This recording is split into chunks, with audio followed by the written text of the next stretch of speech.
Good morning. Plato's Gorgias, Day 8. Socrates speaking.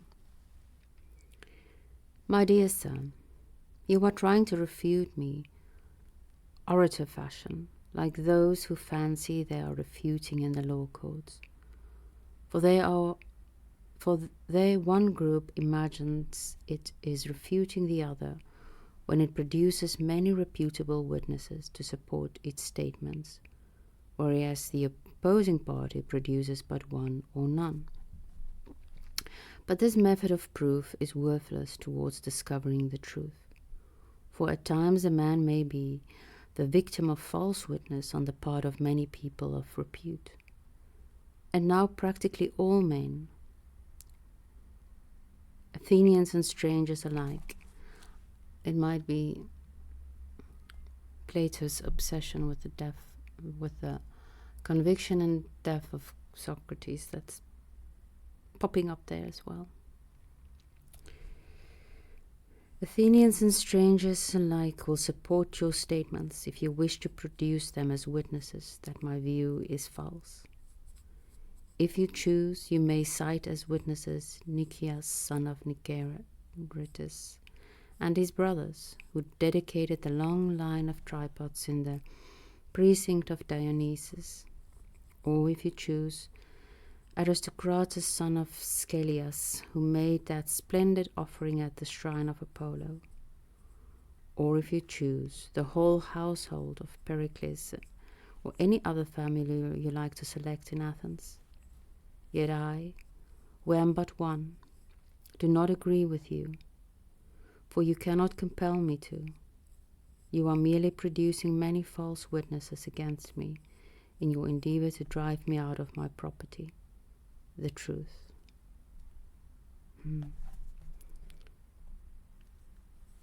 Socrates is famous for his poverty,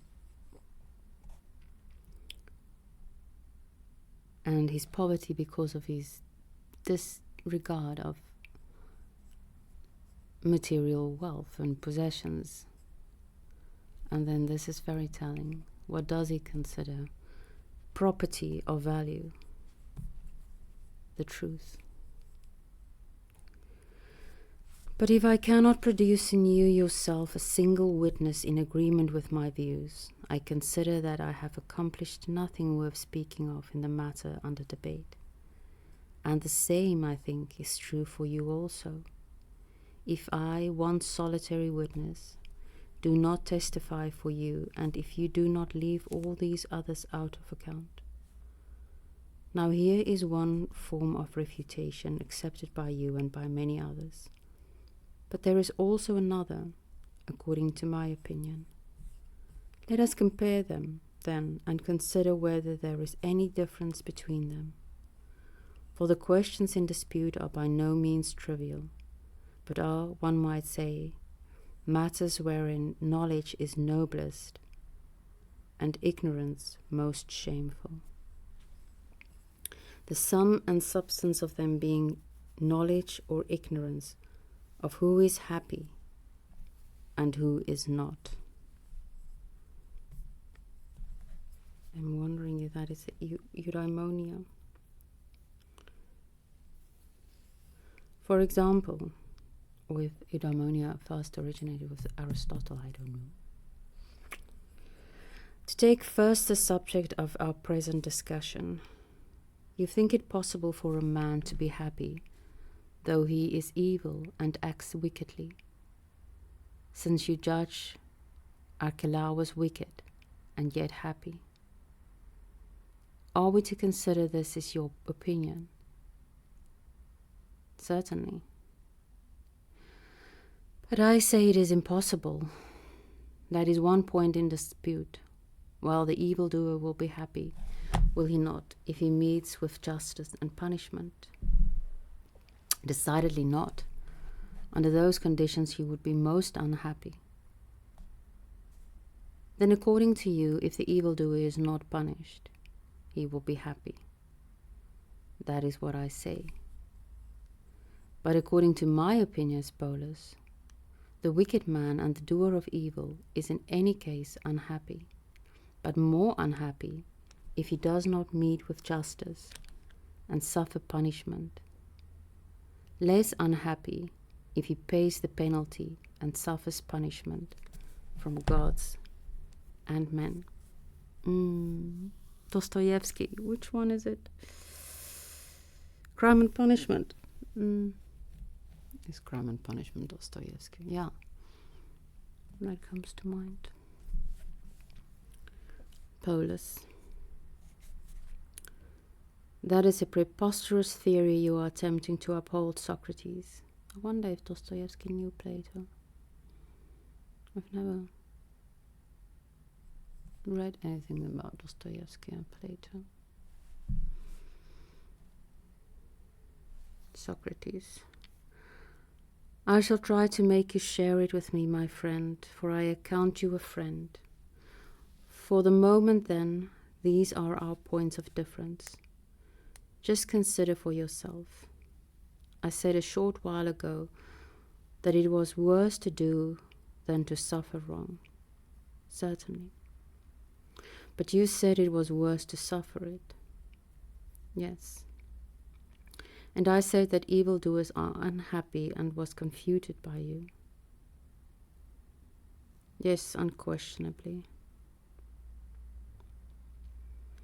According to your opinion, and my opinion is right. Oh, this is hilarious. I read this exactly a year ago. I hardly ever go on Facebook anymore. So I get these pop-ups of you have memories or something. And yesterday I thought, like, oh, I'm going to check out what my memory is. And I posted something from Plato, and it was these exact words. According to your opinion, and my opinion is right. So exactly a year ago I was reading these. Well, yesterday, a year ago, I was reading these words as well. There's something about February and Gorgias, it seems. Socrates. Possibly so. I was laughing at it, like that, saying nothing ever changes. This is still how everybody's thinking. According to your opinion, and my opinion is right.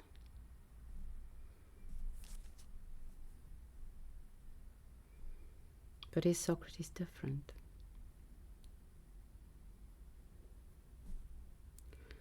Possibly so. And you maintain evildoers are happy if they escape punishment? Certainly, Polus says. But I claim that they are the unhappiest of all, and that those who are punished are less so. Do you want to refute that? That of course is more difficult to refute than your first point, Socrates. Not difficult, Polus, but impossible, for the truth is never refuted. How is Socrates so certain that this is the truth and not merely his opinion?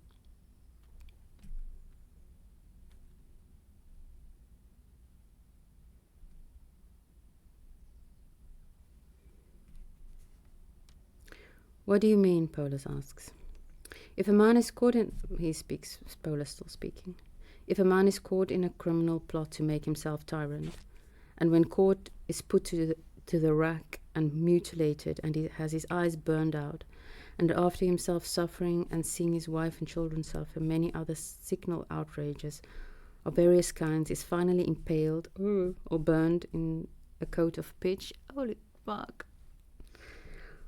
Will he be happier than if he escaped arrest, established himself as tyrant, and lived the rest of his life as sovereign in his state, doing what he pleased, and object of envy and felicitation among citizens and strangers alike? Is this what you say is impossible to refute? I choose the life that I can't remember his name. There's a story at the end of the Republic, a myth, about souls choosing their destiny, and I chose the same one as the person who, according to the myth, chose wisely. Quiet, part of the woodwork. Because then they're probably not going to cover me in pitch and burn me. Well, you never know with human beings.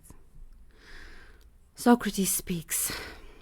Now you are trying to make my flesh creep, my noble friend. Is this Socrates' famous irony, calling him his noble friend? I don't know, I can't see that yet, all of the irony in Socrates that I keep hearing about. Instead of refuting me, and just now you were appealing to witnesses, however, refresh my memory a trifle. Did you say criminally plotting to make himself a tyrant? I did. In that case, neither one will be happier than the other, neither he who by evil means achieves a tyranny, nor he who is punished. For of two miserable creatures one cannot be the happier. But he who escapes detection and becomes a tyrant is the more wretched. What is this, Polus? Do you laugh? Is this another form of rebutting, to laugh at a man when he speaks, instead of refuting him?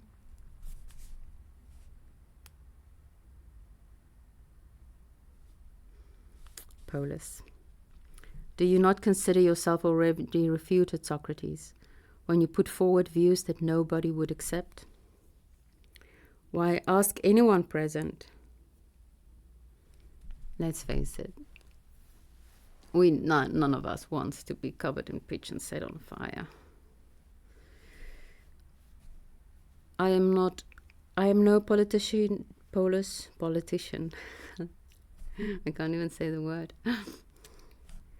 And last year, when I became a member of the council and my tribe was presiding, and it was my duty to put the question to the vote, I raised a laugh because I did not know how to.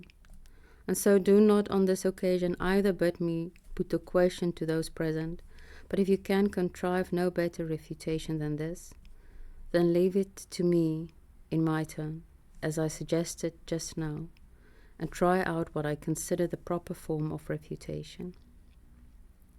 For I know how to produce one witness to the truth of what I say, the man with whom I am debating, but the others I ignore. I know how to secure one man's vote, but with the many I will not even enter into discussion. Consider then whether you are willing in your turn to submit to the test by answering my questions.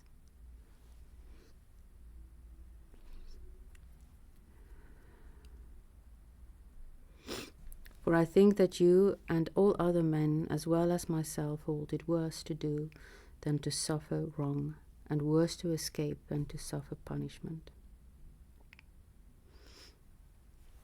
So,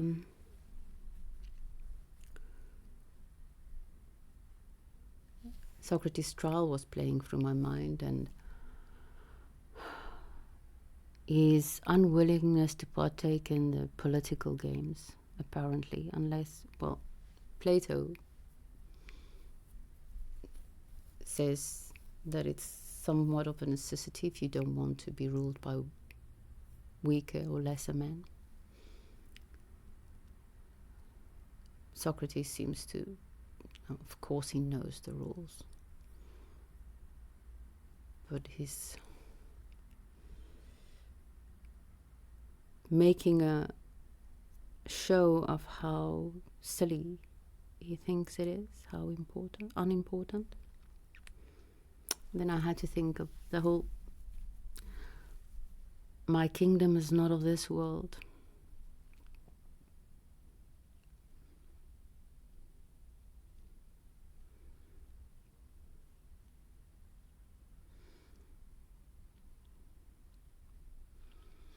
Which does put me in an awkward position.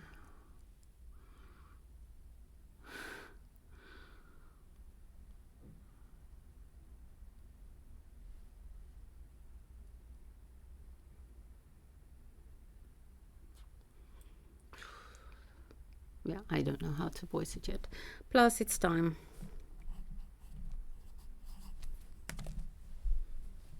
Have a beautiful day.